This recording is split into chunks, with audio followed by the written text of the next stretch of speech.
अस्सलाम वालेकुम स्टूडेंट्स, आज हम स्टार्ट करेंगे एक्सरसाइज नंबर 4.3 का question number 5। Now let's start. Question है 3x + 7 over x + 3x² + 4। Let 3x + 7 over x + 3 over x² + 4 this is equal to constant a over x + 3 plus constant bx + c over x² + 4।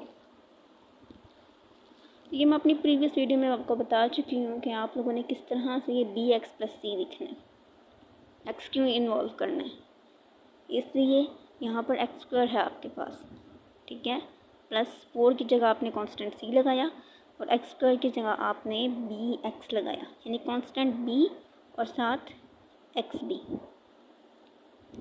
This is equation number 1। Multiplying by x + 3x² + 4 on both sides of equation number 1। This is equation number 1। इस equation की दोनों sides पे, यहाँ भी और यहाँ भी, left and right दोनों तरफ, ये जो नीचे डिनोमिनेटर में दो टर्म्स लिखी हुई हैं, इनके साथ आपने मल्टीप्लाई करवाना है। आफ्टर कैंसिलेशन आप लोगों के पास 3x + 7 is equal to ax² + 4 plus bx + c x + 3। This is equation number 2। After multiplying bx + c with x + 3 and c with x + 3, we get equation number 3। How? हम लोगों ने bx + c को x + 3 से multiply करवाया and then c को separately, यानी कि ये दोनों मल्टीप्लाई हो रही हैं x + 3 के साथ। यहाँ से ये x² + 3 एंड c के साथ सिंपल x + 3। अब हमने x + 3 को पुट करना है इक्वेशन नंबर 2 में, आफ्टर इसको 0 के इक्वल रख के, ठीक है। After putting this equal to 0 तो यह आ जाएगा 3 × -3 + 7a - 3 होल स्क्वायर + 4 एंड ये जो है ये यानी कि a कांस्टेंट के साथ है, plus b -3 + c -3 + 3 this will goes to 0 due to this. तो a हमारे पास आ जाएगा 9 + 4 एंड -9 + 7 -2 13a इज़ -12/13। जो दूसरी वैल्यूज़ हैं वो हमारे पास वैल्यू को पुट करने से नहीं आएगी, क्योंकि हमारे पास ऐसा कोई और कांस्टेंट नहीं है x + 3 के अलावा जिसे हम पुट करें और वैल्यूज़ निकालें, जो फर्दर वैल्यूज़ जैसे b और c। इनको निकालने के लिए आप लोगों ने याद रखना है, जब सिंगल वैल्यू दी हुई हो, ठीक है, इसे हम लोग 0 के इक्वल पुट नहीं करेंगे, ठीक है। क्यों नहीं करेंगे? क्योंकि हम लोगों ने जो पिछले एक्सरसाइजेज में सीखे हैं यही था कि सिंपल जिसके साथ कोई स्क्वायर नहीं है, ना बाहर ना अंदर, उसको हमने 0 की इक्वल रखना है। जो कांस्टेंट के नीचे जो टर्म होगी वो सिंपल होगी, ठीक है, कोई स्क्वायर नहीं होगा तो उसको हम लोग 0 की इक्वल रखेंगे। फिर हम करते क्या है, 0 की इक्वल नहीं रखना तो कोफिशिएंट्स को कंपेयर करवाते हैं। अब जैसे इक्वेशन नंबर 3 आपकी, ठीक है, इसमें x² इस साइड में नहीं आ रहा, सो 0 यहाँ पर हमने लिखा इसे देख के, इस इक्वेशन को देखें एंड देन यहाँ पर a के साथ x आ रहा है, x² आ रहा है तो a लिखा, b के साथ x² आ रहा है b लिखा, c के साथ x² नहीं है हम लोगों ने नहीं लिखना, तो इसे कहते हैं कि x² के कोफिशिएंट को कंपेयर करवाना, ठीक है, इक्वेशन 3 के साथ। a + b is equal to 0, हमें पता है a की वैल्यू है -2/13, तो b ऐसे ही रखेंगे, this is equal to 0।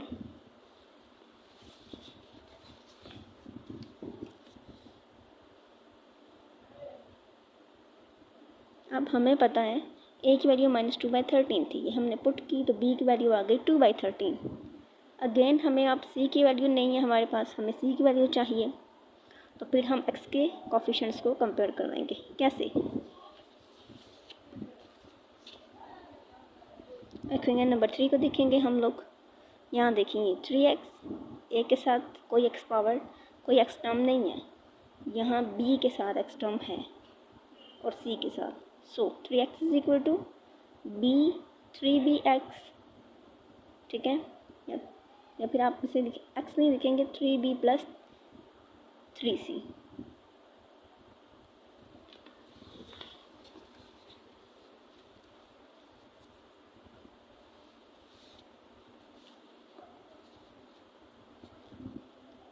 Sorry to say, only C X, this is constant.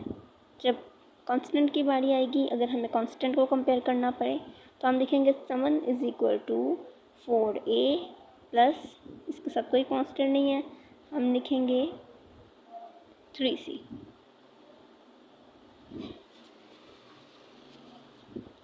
This is 3b plus c is equal to 3।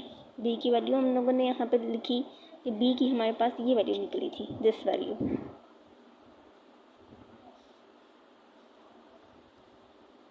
Now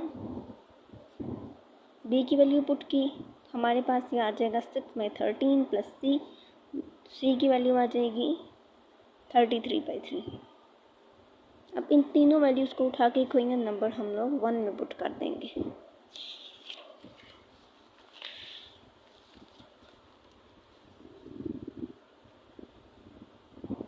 तो ये इसका सॉल्यूशन आ जाएगा।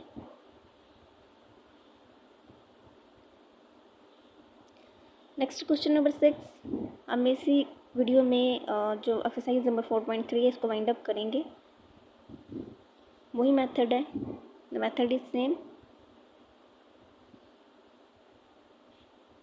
उसी तरह से आप लोगों ने मल्टीप्लाई करवाना है पहले, एंड देन सेम आप लोगों ने जो एक फैक्टर है उसको 0 के इक्वल रखना है, सेकंड को नहीं रखना।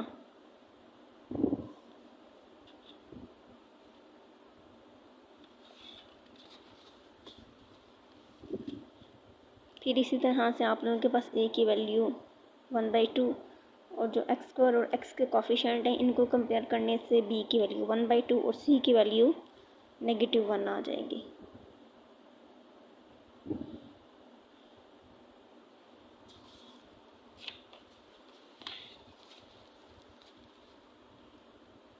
जब आप इन वैल्यूज़ को पुट करेंगे तो आपके पास ये आंसर आएगा। यहाँ पर ये bx माइनस सी, ठीक है, प्लस सी होता है, हमारे पास c -1 था, तो इसे हम लोगों ने यहाँ पर इसका एलसीएम ले लिया। हाउ, ये वैल्यू कैसे आई, यहाँ देखें 1/2 x माइनस 1, ठीक है। अब x इसके साथ मल्टीप्लाई, और इट्स मीन हम इसे ऐसे भी लिख सकते हैं, एलसीएम लेंगे यहाँ पर, ठीक है, x माइनस 2/2, और यहाँ पर ये 2 इससे यहाँ डिवाइड हो रहा है, वहाँ जाके नीचे वाले टर्म से मल्टीप्लाई हो गया। This is our answer. आगे क्वेश्चन नंबर आप लोगों का 7 है, x² over x³ plus 1। This is the solution. अब यहाँ पर क्यूब प्लस 1 यह लिए लिखा हुआ है, तो ये बेसिकली है क्या, ये क्यूब का फार्मूला है। क्यूब का फार्मूला कैसे है, आप लोग यहाँ हिंट दे के लिख सकते हैं, बल्कि ये ज़रूर लिखें, ये एग्जामिनर पे बहुत अच्छा इंप्रेशन डालता है।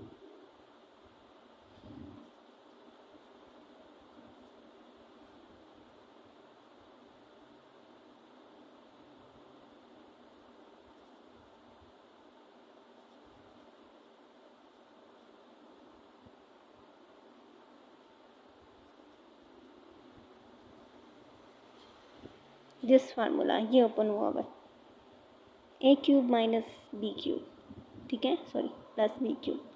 तो याद रखना है कि अगर यहाँ पर प्लस साइन आ रहा है तो ऑटोमेटिकली यहाँ माइनस साइन आ जाएगा, ठीक है, और 2 नहीं आते हैं इसमें। ये फार्मूला आप लोगों ने इसी तरह याद करना है, और ये मैंने ओपन किया हुआ ऊपर। फिर उसके बाद आप लिखेंगे कि a जो है वो x+1 constant, a over x+1 plus bx plus c x² minus x+1 multiply करवाया, इक्वेशंस लिखी आप लोगों ने सिंप्लीफाई करके।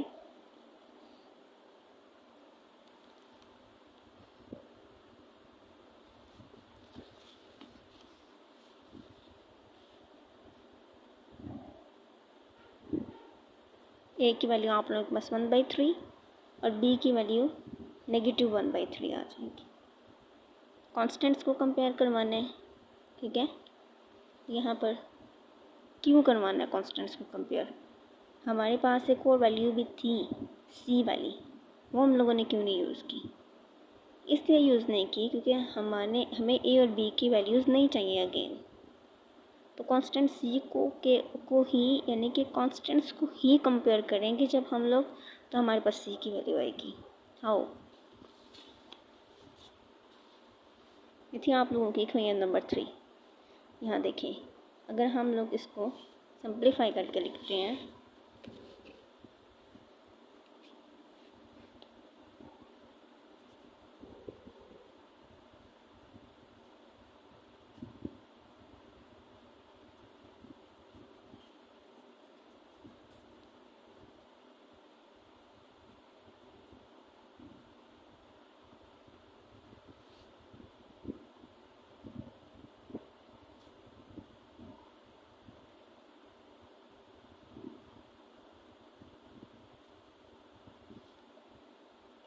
तो देखें यहाँ पर ए के साथ एक्स स्क्वायर, बी के साथ एक्स स्क्वायर और सी के साथ कुछ नहीं, ठीक है। तो यहाँ आ जाएगा A plus B, just I am writing equation, यहाँ हम लोग निकाल चुके हैं। अगर हम लोग कंपेयर करवाते हैं यहाँ पर 0, अगर हम लोग कंपेयर करवाते हैं एक्स के कांस्टेंट को, तो हमें पता है 0 is equal to A plus B plus C.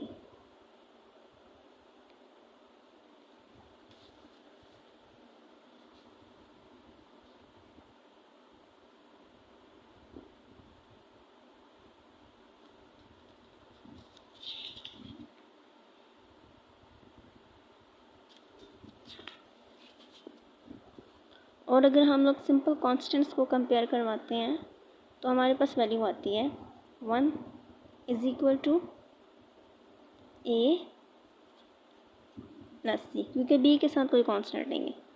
This is equation number 2 and this is equation number 3। अब हमें पता होना चाहिए कि हमें चाहिए क्या है, कौन सी वैल्यू है जो हमारे पास इजीली निकल आई थी। तो वो थी ए की वैल्यू, ठीक है, ए की वैल्यू हमारे पास थी। इट्स मीन बी की वैल्यू भी इजीली आ जाएगी। अब सी की वैल्यू, तो ये दो तरीके हैं, आप लोग एक्स के कोफिशिएंट को भी कंपेयर करवा सकते थे और कांस्टेंट्स को भी, जो आपको इजी लगे। तो आप लोगों के लिए ज़्यादा इजी है कि आप कांस्टेंट्स को कंपेयर करवाएं, this is easy.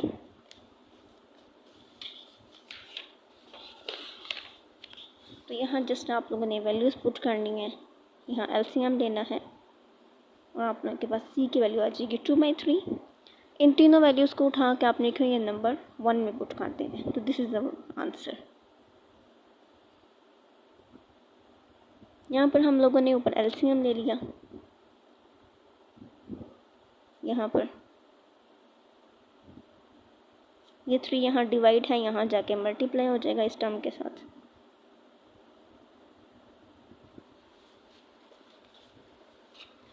Last question है आपका एक्सरसाइज नंबर 4.3 का लास्ट क्वेश्चन है 8। X square plus 1 x cube plus 1 हमें पता है कि ये एक प्रॉपर फ्रैक्शन है, कि जो पावर ऑफ नोमिनेटर है एक्स स्क्वायर की, डिनोमिनेटर में एक्स की पावर से कम है। इसी तरह से आप लोग इसके कांस्टेंट्स लिखेंगे, मल्टीप्लाई करवाएंगे स्टेप 2 में। स्टेप 3 में आप लोगों के पास जो कांस्टेंट है उसको 0 के इक्वल रख के इक्वेशन 2 में पुट करेंगे तो ए की वैल्यू आ जाएगी आपके पास। यहाँ पर भी आप लोगों के पास सेम क्यूब का फार्मूला ओपन हुआ है, जैसे कि हमने क्वेश्चन नंबर 7 में किया अभी। A cube plus B cube is equal to A cube A plus B A square minus A B plus B.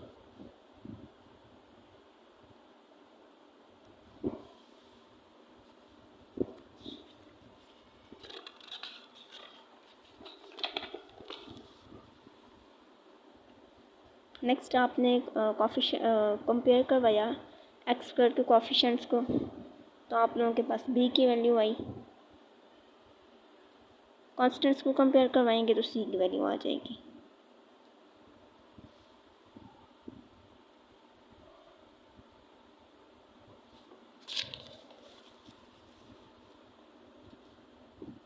फिर इन सब वैल्यूज़ को उठा के Qn1 में हम रखेंगे तो हमारे पास ये आंसर आ जाएगा। यहाँ भी आप लोगों ने एलसीएम ले लिया ऊपर, इसे भी आप लोग x/3 प्लस 1/3 की फॉर्म में लिख सकते हैं। टेक एलसीएम x प्लस 3, यहाँ पर ये 3 डिवाइड हो रहा है, नीचे जाके इससे मल्टीप्लाई हो जाएगा यहाँ, यानी कि इसके नीचे भी एक ओवर की फॉर्म है जिसमें लिखा हुआ है हमारे पास x² - x + 1, तो यहाँ जाके ये इसके साथ मल्टीप्लाई हो गया। This is our answer.